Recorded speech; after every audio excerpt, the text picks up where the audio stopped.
pumunta sa Google Chrome at i-type ang studio.youtube.com.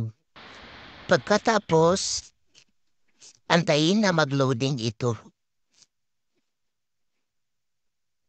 At i-press ang Continue to Studio.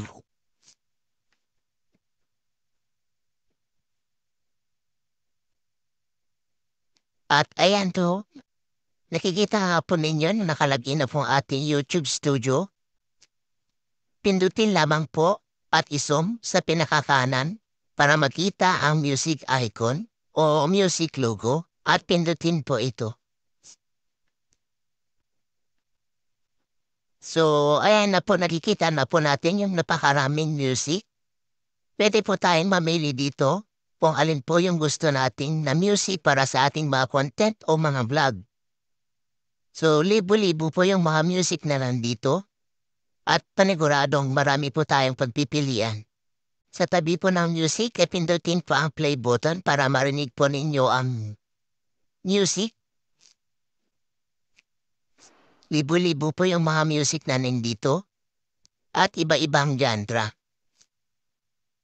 Perfect po sa lahat ng vlogger na nag-upload sa YouTube.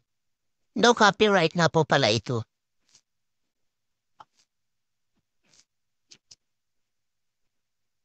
So, ganyan lamang po ang mamimili. Pindutin lang yung play button sa gilid para marinig ang music. Pag may napili na po tayo, swipe po natin ang screen pakaliwa para po makita ang download button sa gilid. At pindutin po natin ito para ma-download po siya. Antayin po natin ma-download, sarap po natin pakinggan. At pwede na natin itong gamitin sa ating pag-i-edit ng video para gawing background music. So, antayin lamang po natin na matapos ang kanyang downloading.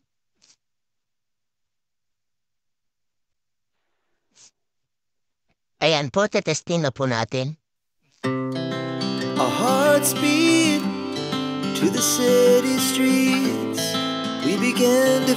So, ganyan lamang po ka-easy o kadali ang pagda-download po ng music. Basta wag po kakalimutang pumunta sa YouTube Studio Library. Ayan, kahit anong genre o mood na gusto ninyo nababagay sa mga content o vlog po ninyo ay nandito. Basta tiyaga-tiyaga lang po sa pagpili ng music o sound. Pwede po ninyo itong irekomenda sa ibang mga vlogger na hindi pa po familiar sa kanila ang YouTube Studio Library para maging aware din sila at maiwasan ang copyright music. So, thousands of music yung nandito sa YouTube Studio Library. Kaya sulit na sulit po. So, maraming salamat po. Kung hindi ka pa po nakasubscribe sa aking channel, pakipindot na lang po ang subscribe button at bell all para lagi po kayong updated sa lahat ng aking tutorial. Hanggang sa muli, ito po si Sam's TV. Maraming salamat po.